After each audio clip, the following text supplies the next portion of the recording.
For today's video mga kapares, nakagawa na rin ba kayo ng baked bangus? Kaya eto, gagawa na rin tayo. Parang pizza lang ang dating.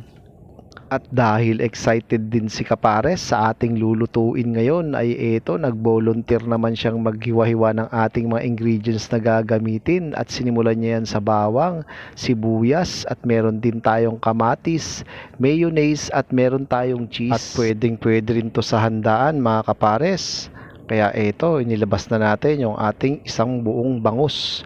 Boneless po yan at inalis ko lang po yung kanyang konting tubig-tubig. At bubudburan lang din natin yan ng asin. Kayo na pong bahala kung gaano karami. At maglalagay rin po tayo dyan ng pamintang durog.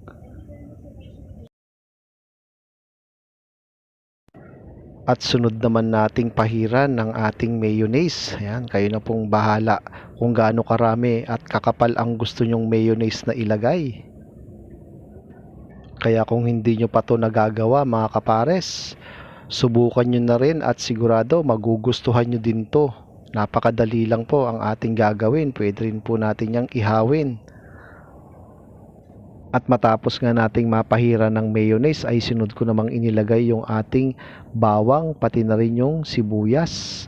At maglalagay rin po tayo dyan ng kamatis para lang tayong gumagawa ng pizza dito mga kapares.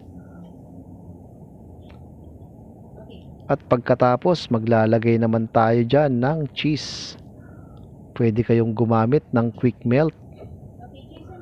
At pagkatapos sa ako na binudburan ng spring onion, optional lang po yan. At matapos nga nating mailagay lahat ng ating toppings ay nag-preheat na rin tayo ng ating oven sa init na 150 degrees Fahrenheit sa loob ng 20 minutes. Diyan natin ilalagay para unti-unti siyang maluto. At makalipas nga ang 20 minutes ay nag-extend ulit tayo ng 10 minutes sa init naman na 250 degrees Fahrenheit. At eto na nga. At para sa akin, saktong-sakto na ang pagkakaluto natin ng ating baked bangus. Kaya ano pang hinihintay natin? Dito na tayo sa ating tikiman portion. Kaya kung gusto nyo rin itong subukan mga kapares, sundan nyo lang ang ating pagkakagawa. Pwede nyo rin po itong iihaw basta babalutin nyo lang sa foil. At syempre pwede rin siyang pulutan at pwede rin po siya sa handaan. Kaya ano pang hinihintay nyo mga kapares? Shoutout po sa ating mga followers, mga subscribers natin sa YouTube channel, sa mga nag-share po ng aming mga video. Maraming salamat po.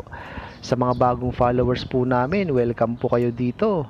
Hanggang sa muli mga kapares!